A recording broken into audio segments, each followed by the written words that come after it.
সকলোকে মই অন্য এটা ব্লগলৈ আপোনালোকক স্বাগতম জনাইছোঁ আৰু আজি ভিডিঅ'টো মই আপোনালোকক এইখিনিতে কৈ থওঁ মই আজি অকণমান আপোনালোকৰ সহায় হোৱাকৈ এটা ভিডিঅ' বনাবলৈ চেষ্টা কৰিম কাৰণ এনেকুৱা মোৰ অনুভৱ হয় কিবা এটা ভিডিঅ' বনোৱাৰ আগত মই মানে ভাবোঁ যে কিনো দেখুৱাম কি দেখুৱালে আপোনালোকৰ সুখী হ'ব বা কি দেখুৱালে আপোনালোক উপকৃত হ'ব সেই বুলি ভাবিয়ে আজি ভিডিঅ'টো মই বনাবলৈ লৈছোঁ মইতো নতুনকৈ আৰম্ভ কৰিছোঁহে ইউটিউব চেনেল সেইকাৰণে ভাবিছোঁ আজি মই আপোনালোকক সহায় হোৱাকৈ এটা ভিডিঅ' বনাবলৈ আৰম্ভ কৰিছোঁ বলক ভিডিঅ'টো আৰম্ভ কৰোঁ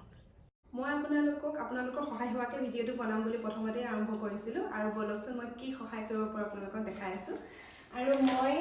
এই মাছৰ বিষয়ে ক'বলৈ লৈছোঁ মাছৰ বিষয়ে একচুৱেলি নকওঁ এই মাছটোৰ কথা ক'ম মানে এই মাছৰ পেকেটটো মই আগতেও বহুত খাইছোঁ সেইকাৰণে আপোনালোকক ক'ব বিচাৰিছোঁ এই মাছটো বাছি থোৱা থাকে আৰু মই এই মাছৰ পেকেট লৈছোঁ গোলাঘাটৰ পৰা গোলাঘাট জেইল মাৰ্কেটত দোকান আছে তেখেতলোকৰ আৰু এই মাছটো মই এইটোৱে ক'ব খুজিছোঁ মাছটো বচা থাকে প্লাছ আৰু মাছটো খাবলৈও বিৰাট ভাল হয় বিৰাট ধুনীয়া খাবলৈ টেষ্টটো মানে বিৰাট ভাল মই আপোনালোকক বনাই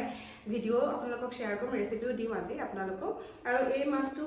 এইটো কাৰণে বহুতৰ কাৰণে সুবিধা হ'ব কাৰণ বাছি থোৱা থাকে এক নম্বৰতে আৰু যিসকল মানুহে ব্যস্ত থাকে যিসকল মানুহৰ ব্যৱসায় থাকে বা যিকোনো ধৰণৰ কামত তেখেতলোক ব্যস্ত হৈ থাকে বা ল'ৰা ছোৱালীও এনেকুৱা থাকে ষ্টুডেণ্টসকলৰ কথা ক'ম তেখেতলোকো বহুত ভাড়া ঘৰত থাকে বা কিছুমান পিজিত থাকে যোনে নিজে বনাই খাবলগীয়া হয় তেখেতলোকৰ কাৰণে এই মাছটো বিৰাট উপকাৰী আৰু মাছটোৰ টেষ্টটো মই কৈছোঁ নহয় বিৰাট ভাল হয় আৰু মই আজি বনাবলৈ লৈছোঁ পাভ মাছ আৰু আপোনালোকক মাছটো খুলিও দেখাই আছোঁ আহক আৰু চব পেকেটিংটো ইমান ধুনীয়াকৈ থাকে নহয় এনেকৈ আপোনালোকে অলপ দেৰি খালি প্ৰচেছটো মই কৈ দিওঁ অকণমান য'ৰ পৰা ল'ব আপোনালোকেতো গম পাবই কাৰণ ইয়াৰ পেকেটিং মানে দোকান বহুত জেগাতে আছে গোলাঘাটৰো বহুতখিনি ডিষ্ট্ৰিক্টৰ বহুতখিনি জেগাতে পোৱা যায়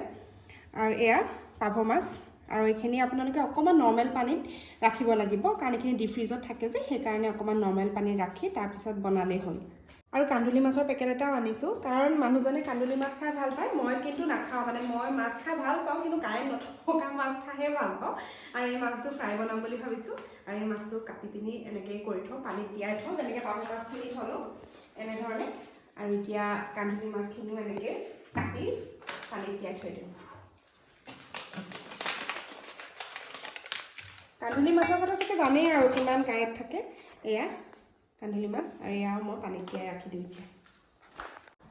এয়া মাছৰ হালধি নিমখ সানি একদম ৰেডি কৰিলোঁ এতিয়া মাছটো ফ্ৰাই কৰি লওঁ আহক এয়া তেল গৰম হৈ গ'ল আৰু এয়া এনেকৈ এটা এটাকৈ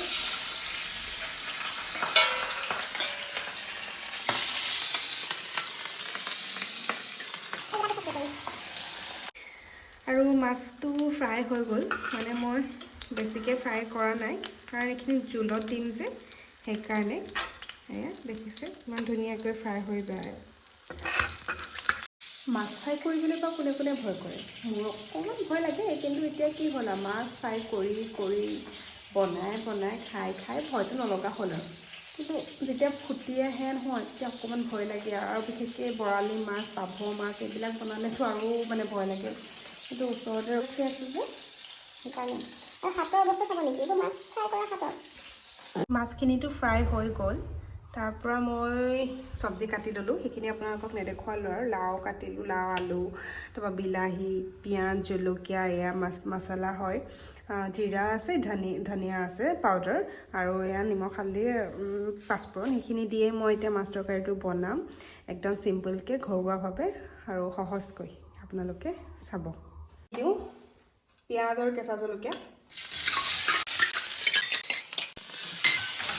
এইখিনি ফ্ৰাই কৰি ল'ম অকণমান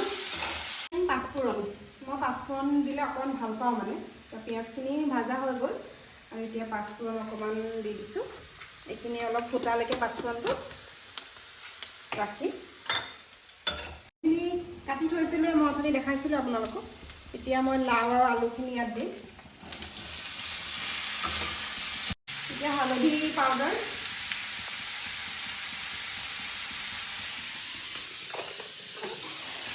নিমখ সোৱাদ অনুযায়ী তাৰপৰা এইখিনি অলপ সময় ঢাকি ৰাখিম লাওৰ পৰা পানী ওলাব যিহেতু আৰু তেনেকৈ সিজিব এতিয়া ঢাকি দিম আৰু হালধি নিমখ দিয়া হৈ গ'ল ধুনীয়াকৈ ঢাকি ৰাখি দিম অলপ টাইম এতিয়া মই ইয়াত জিৰা পাউডাৰ আৰু ধনিয়া পাউডাৰ এড কৰিম জিৰা পাউডাৰ আৰু এইখিনি ধুনীয়াকৈ মিলাই ল'ম এতিয়া মছলাখিনি ইয়াত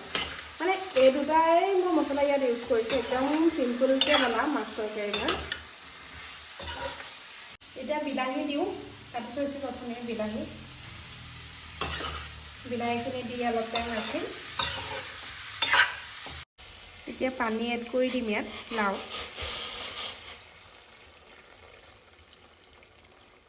আপোনালোকক যিমানটো পৰিমাণে পানী লাগে সিমানখিনি পানী আপোনালোকে ব্যৱহাৰ কৰিব এতিয়া পানী দিয়াৰ লগে লগে উতলিবলৈ আৰম্ভ কৰিয়ে দিলে আৰু উতল আহিলে যেতিয়া আৰু মাছ ইয়াত দি দিম মাছ এয়া ডাইৰেক্ট এনেকৈ দি দিওঁ আৰু